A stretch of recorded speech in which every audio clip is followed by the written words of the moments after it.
Angle एक ऐसी quantity है जो बताती है कि how much the rotation happens, कितना जो है ना रोटेशन हुआ है, और वो फिजिकल सिग्निफिकेंस इसका ये।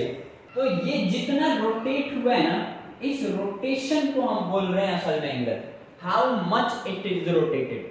अब ये उधर भी हो सकता है और इधर भी हो सकता है, तो इस वाले को भी हम बोल रहे हैं थीटा, यानी उतना ही रोटेट किया है। लेकिन जो क्लॉकवाइज है उस क्लॉकवाइज को हम बोलते हैं नेगेटिव, और एंटी क्लॉकवाइज को हम बोलते हैं पॉजिटिव। तो यहां से जरा ध्यान से देखो, ऐसे तो क्लॉक इस वाले को हम बोलेंगे नेगेटिव है, अगर ये वाला है तो ये पॉजिटिव होगा। तो इधर वाले को हम अगर मान लो 30 डिग्री है और इधर वाले को मान लो ये भी 30 डिग्री है, तो ये वाली चीज 30 डिग्री होगी पॉजिटिव की और ये वाली होगी -30 डिग्री नेगेटिव।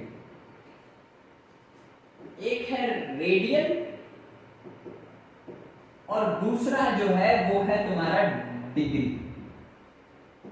ऑब्वियसली तुम डिग्री के बारे में अवेयर हो, इस रेडियन के बारे में और इसके कॉन्सेप्ट्स के बारे में आप 11th क्लास में पढ़ोगे।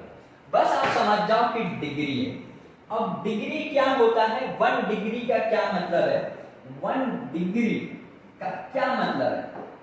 तो असल में अगर मान लो आपकी ये रही तुम्हारी इनिशियल लाइन और आपका रोटेशन जो फिक्स्ड लाइन अनफिक्स्ड लाइन है जो कि टर्मिनल लाइन है वो रोटेट कर रहा है, अगर ये रोटेशन ये पूरा करेगा, राइट, तो इस पूरे रोटेशन को हम बोल रहे हैं कि ये 360 डिग्री रोटेट कर रहा है, राइट।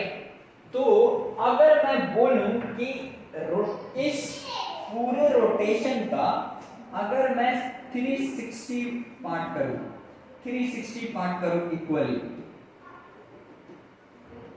ये वाला यहां से ये वाला एंगल, फिर ये, तो क्या मैं हर एक को बोल सकता हूं कि ये 1 डिग्री होगा। तो आप अगर इसको लिखना चाहो कि 1 डिग्री कितना है, तो आप बोल सकते हो 1/360th पार्ट ऑफ 1 रोटेशन होता है।